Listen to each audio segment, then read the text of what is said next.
Highway 29, headed north, about to reach Yountville. You can see just how smoky things are here in Napa Valley.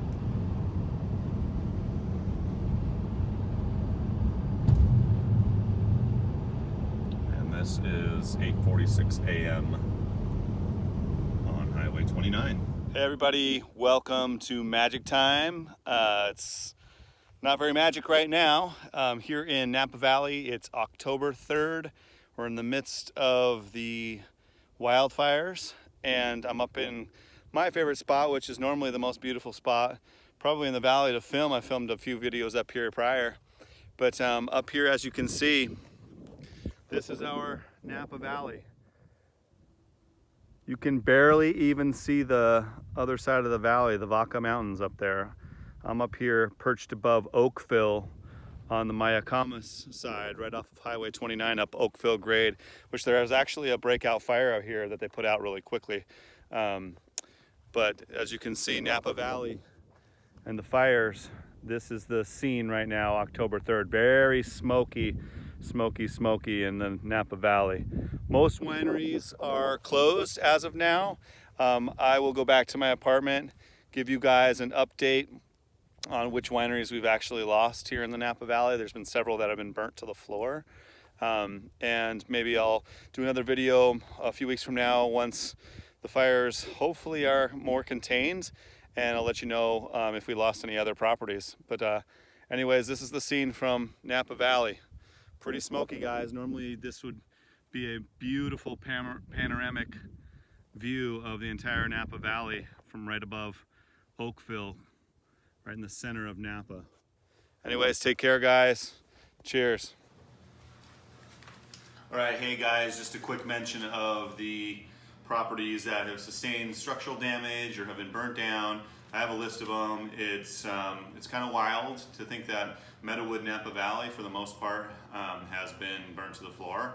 I'm not so sure about all their different lodges throughout the property, but like the main building where the restaurant and the grill and the pro shop were, that's all burnt down to the ground. I'm sure if you've studied the topic, you've seen the pictures on that. Calistoga Ranch also received a lot of damage. Don't know the total extent of it, but pretty much out of commission over at Calistoga Ranch, and much of the property has been burnt down. In terms of wineries, Chateau Boswell was burnt to the floor. Over on Spring Mountain, Newton, we lost Newton Winery, completely burned down. Sherwin family has reported that they lost their winery up on Spring Mountain as well as Paloma. We're pretty sure that that property has been destroyed, although we don't have complete confirmation about Paloma Winery.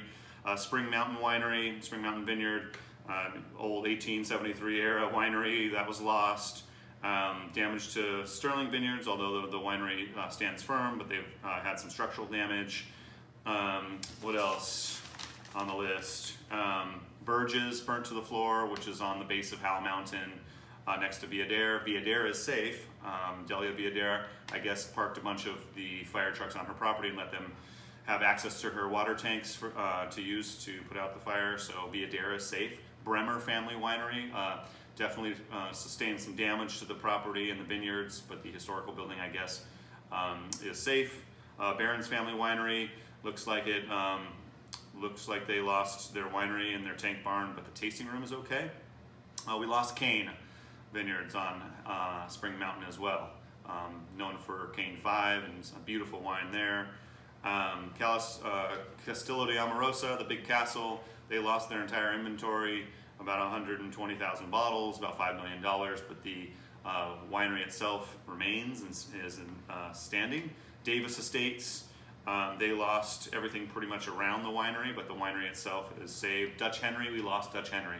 Dutch Henry is burnt to the floor, burnt down.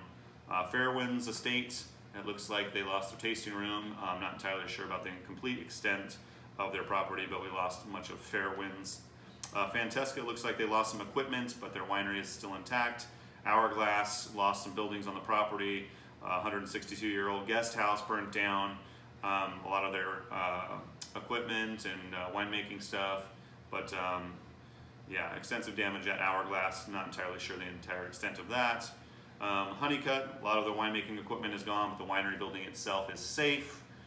And much more to report. I will come back with a more extensive report if I hear of more damage, but Napa Valley is certainly under duress right now. If your plan is to come here to visit Napa Valley, I wouldn't say cancel your trips, but definitely look into the properties which you have appointments to make sure that they're still open for business. A lot of them have closed. There are some certain wineries that are still remain open for business. And as for that, please subscribe to the channel for updates on the Napa Valley fires, but also on the beautiful side of Napa as well. Once we get this contained, we'll be back in the vineyards talking about the wonderful things to enjoy in the world of wine and, of course, Napa Valley. Cheers.